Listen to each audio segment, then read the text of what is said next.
Hi there. Before we dive into today's episode, I want to ask you an important question.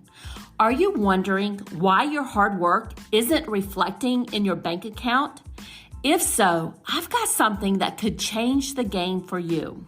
With my Digital Product Accelerator one-on-one coaching program, I'm on a mission to help entrepreneurs like you bank consistent revenue without sacrificing your time or sanity.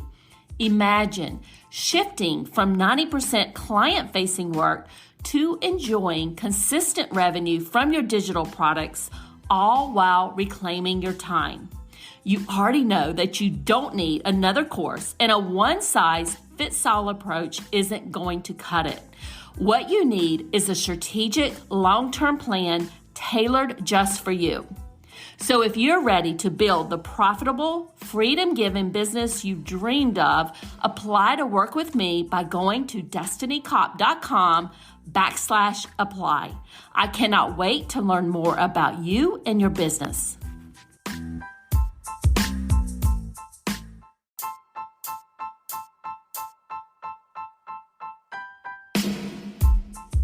Welcome to the Course Creators MBA podcast. I'm your host, Dr. Destiny Kopp, and I help business owners increase the revenue with digital products and evergreen sales funnels. In this podcast, we go deep into product and marketing strategies for digital product creators.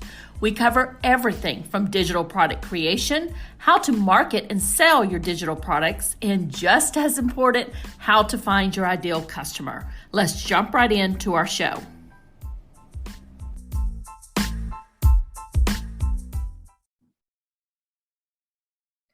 And my special guest today is Kate Portesky.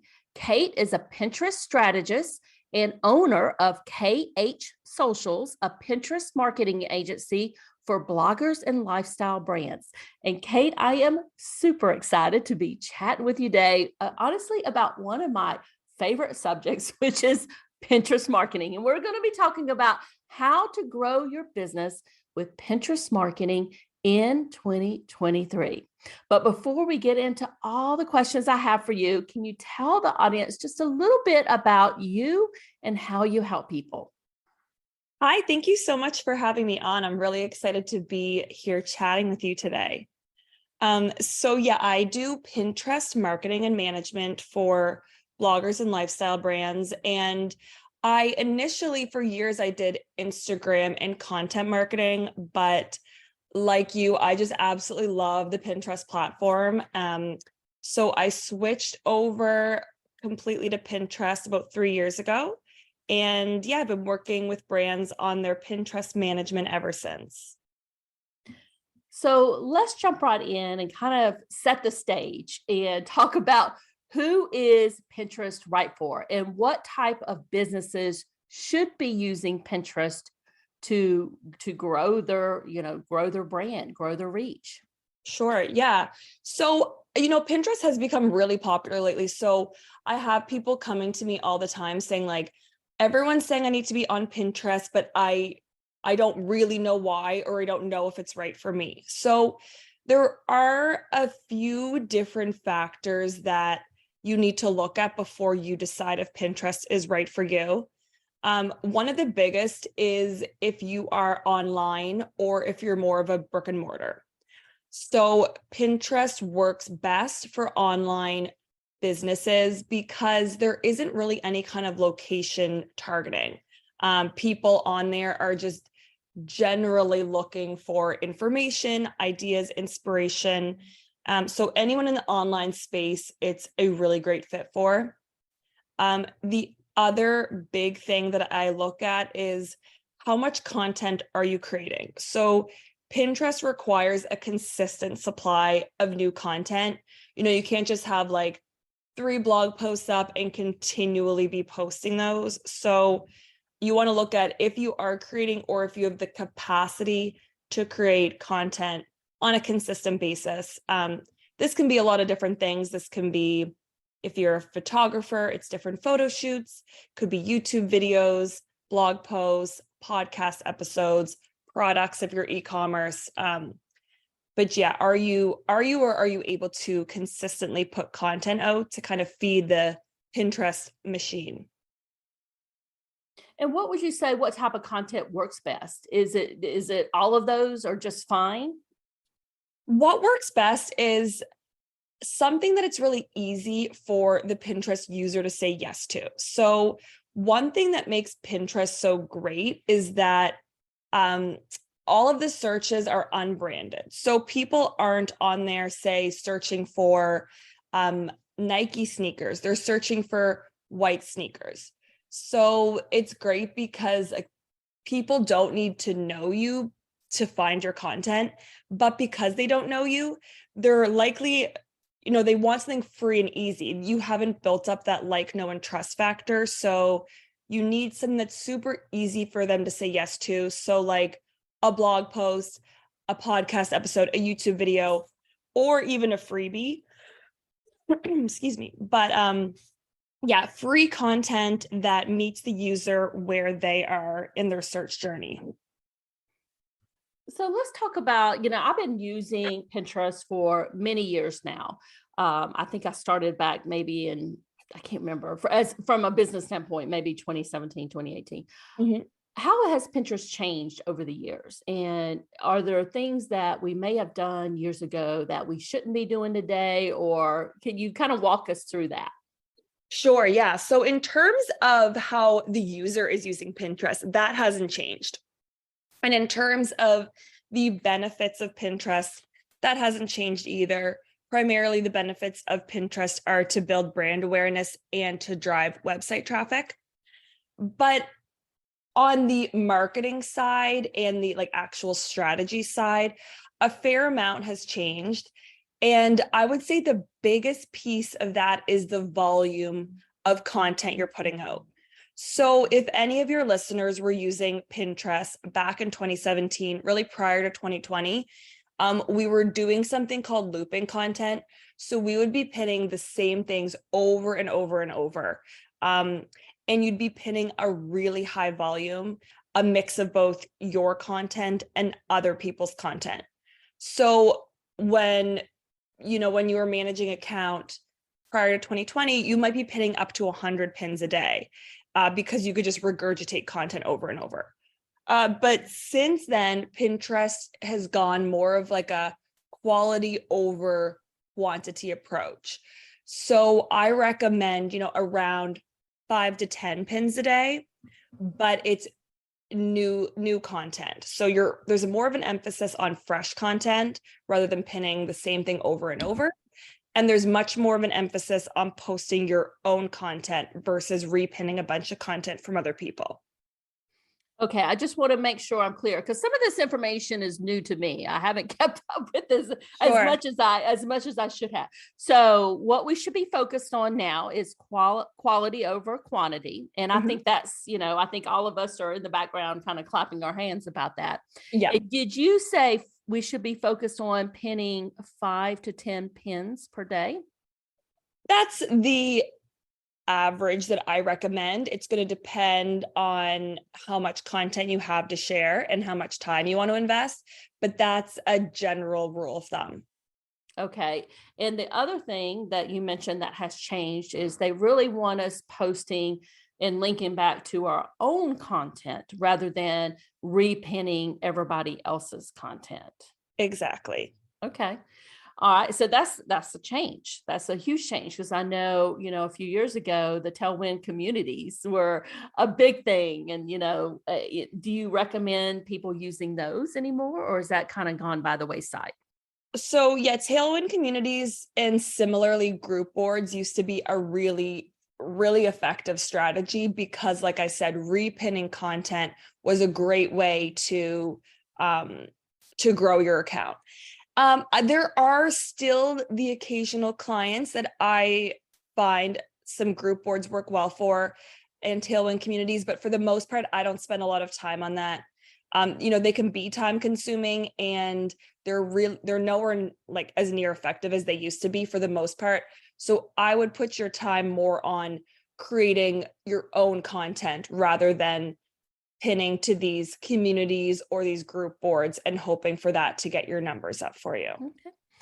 So that's some great information. I want to switch gears a little bit and talk about the customer journey. One of the things you mentioned a few minutes ago is that the searches on Pinterest, from a user perspective, are unbranded. Can you Mhm. walk us through the customer journey? And if our goal, right, eventually is to sell an online course or a membership or some type of digital product that we have, and that's mainly what the people who are listening to this, that's what they're focused on. How should we structure the customer journey when it's coming from Pinterest? Sure. Yeah.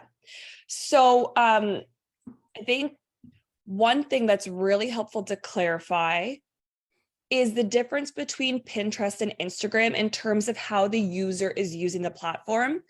And that informs the whole customer journey and customer experience on Pinterest. So if you think about Instagram from a marketing perspective, you're going there to build a relationship with the users.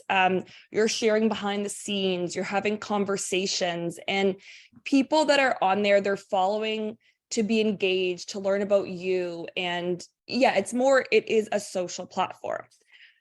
On Pinterest, it's much more about the user. So unlike Instagram, a relationship hasn't already been built. So people are meeting you on Pinterest usually for the first time.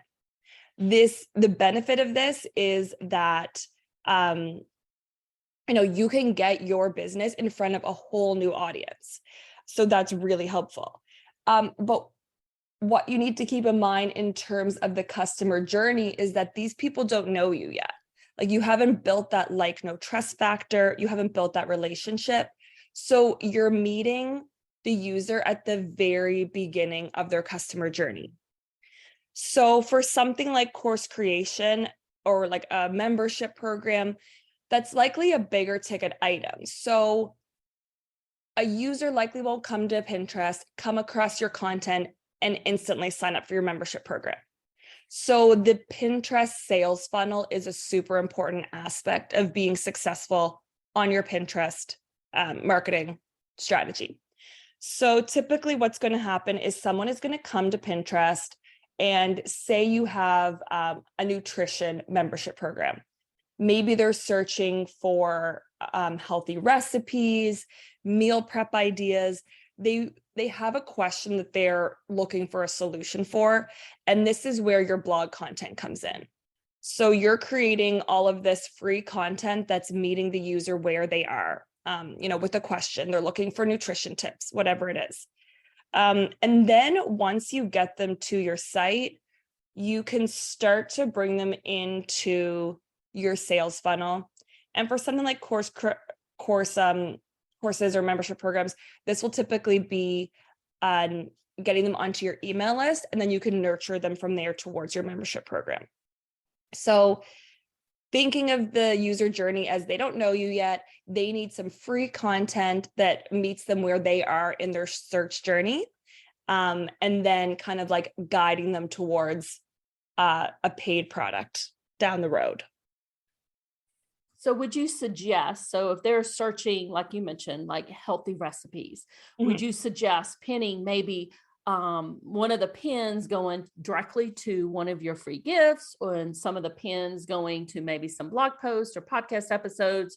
And then from there, hopefully, like on that blog post, you have some either a pop-up or some way for them to get on your email list. Exactly. So if you just think about how you use Pinterest yourself, like, you're probably not going to Pinterest to look for a health coach, or like sticking with the nutrition theme, or a nutrition program. You're looking for like, okay, I want some easy, healthy recipes I can start incorporating. You click over, you like what you see, and then something pops up that says, looking for more, here's an ebook with 10 free easy dinner recipes. And then, you sign up for that, and then you're kind of like nurtured through their email sequence. As you get to know them, you get to know and trust them more. And then you can be kind of guided to sign up for something later on. Yeah, so you can link to your freebies, your lead magnets, but that still requires an extra step from them to give their email address, which they might not want to do right off the bat.